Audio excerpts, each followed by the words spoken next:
Back. Achanta నియోజకవర్గంలో TDP గెలుపు ఖాయమన్నారు ఆ పార్టీ అభ్యర్థి పీతాని సత్యనారాయణ. ఆచంట టీడీపీ అభ్యర్థిగా తన పేరును ప్రకటించడంపై ఆయన సంతోషం వ్యక్తం చేశారు. ప్రజాస్వామ్యాన్ని పరిరక్షించడానికే పొత్తులు పెట్టుకున్నామన్నారు. త్వరలోనే బీజేపీ కూడా తమతో కలిసి వస్తుందన్న పీతాని సత్యనారాయణతో మా ప్రతినిధి పవన్ ఫేస్ టు ఫేస్. ఈరోజు ఉమ్మడి పొత్తులో భాగంగా టీడీపీ జనసేన అభ్యర్థులను ప్రకటించడం జరిగింది. అందులో భాగంగా ఆచంట నియోజకవర్గం నుంచి పీతాని సత్యనారాయణ గారిని ఎమ్మెల్యే అభ్యర్థిగా ప్రకటించడం జరిగింది. ప్రస్తుతం మనం ఆయనతో ఉన్నాం. సార్ చెప్పండి, ఆచంట నియోజకవర్గంలో టీడీపీ ఎమ్మెల్యే అభ్యర్థిగా టీడీపీ ప్రకటించారు, దీని మీద మీ స్పందన?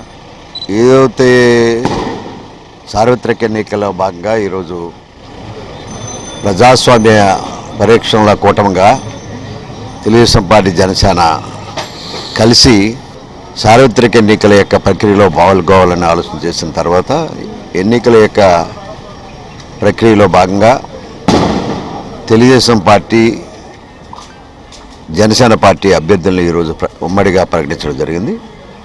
దాంట్లో వారు తీసుకున్న కొన్ని నిర్ణయాలని హృదయపూర్వకంగా ఒకే వేదికలో అనౌన్స్ చేయడం అనేది అభినందనీయం. వారిద్దరూ కూడా కలిసి ఏ రకంగా పయనిస్తారు, ఏ రకంగా రాజకీయాల అవగాహనతో ఉంటారు, ఎంత ఆవేశాలకు పెట్టి కవ్వింపులు పెట్టి వైఎస్ఆర్ పార్టీ ప్రయత్నం చేస్తున్నా నవ్వుతూ చిరునవ్వుతో ప్రజాస్వామ్య పరిరక్షణగా భాగంగానే ఎన్నికలు జరగబోతున్నాయనే ఒక సంకేతాన్ని ఇవ్వడంలో ఇటు చంద్రబాబు నాయుడు గారు, పవన్ కళ్యాణ్ గారు సక్సెస్ఫుల్ ఈవేళ కామన్ ప్రెస్ మీట్ అభ్యర్థుల ప్రకటనలో ప్రజల యొక్క మన్ననలు అభినందనలు కూడా పొందారు. దాంట్లో హృదయపూర్వకంగా వారి ఇరువురిని కూడా అభినందిస్తున్నా. ప్రజల పక్షాన ప్రతిపక్ష పార్టీలని అనగదొక్కాలి, ఈ రాష్ట్రంలో ఉండకూడదని జగన్మోహన్ రెడ్డి చేసిన ప్రయత్నానికి ఎంత తొక్కితే అంత పెరుగుతామనే నిర్ణయానికి ఈరోజు ప్రజాస్వామ్య కూటమి రాబోతుంది. త్వరలో బీజేపీ కూడా ఈ కూటమిలో కలబోతుందన్న విషయాన్ని చెప్పడానికి సాహసిస్తూ ఉన్నా.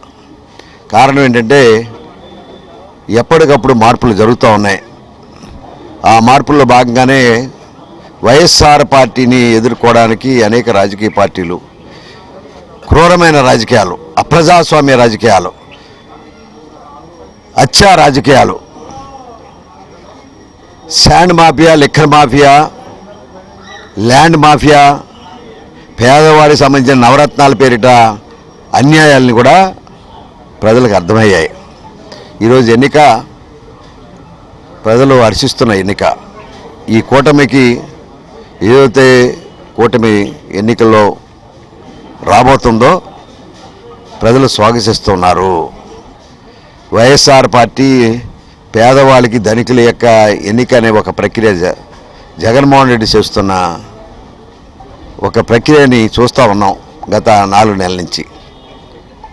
రాష్ట్రంలో అత్యంత ధనికుడు ఎవరు అని అంటే ప్రజాస్వామ్యంలో ఒక రైట్ టు ఇన్ఫర్మేషన్ యాక్ట్ ప్రకారం అత్యంత ధనికుడు ముఖ్యమంత్రి ఈ దేశంలో ఎవరంటే జగన్మోహన్ రెడ్డి. ఆయనకి పేదవాడికి జరుగుతున్న ఎన్నికగా భావిస్తూ ఉన్నాను. అంచేత ఈ ఎన్నిక ప్రజాస్వామ్య కూటమి గెలిపోతుంది.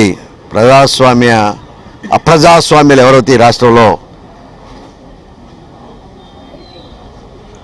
రాజ్యాంగాన్ని కూడా వ్యతిరేకించి అంబేద్కర్ యొక్క రాజ్యాంగ స్ఫూర్తి ప్రజాపతుల్ని ఎవరైతే అధికారం ఉంటారో ప్రతిపక్షాలు గౌరవించాలి, అది లేదు. అధికార యంత్రాంగానికి వారి యొక్క విలువలను కాపాడాలి, అది లేదు. పోలీసు యొక్క యంత్రాంగాన్ని ప్రజలకి రక్షకులుగాను ఉండవలసిన పరిస్థితి భక్షకులుగా తయారు చేశారు మీ స్వార్థ రాజకీయాలతోటి. అటువంటి పరిస్థితులు ఎన్నిక ప్రజలే దీనికి ఒత్తాసు పలుకుతారు, వారిని ఇంటికి పంపిస్తారు. పరిస్థితి ప్రజాస్వామ్య పరిరక్షణ బద్దంగానే అభ్యర్థుల ఎంపిక జరిగింది. త్వరలో బీజేపీ కూడా మాతో కలిసి వస్తుంది అంటున్నారు పీతాని సత్యనారాయణ.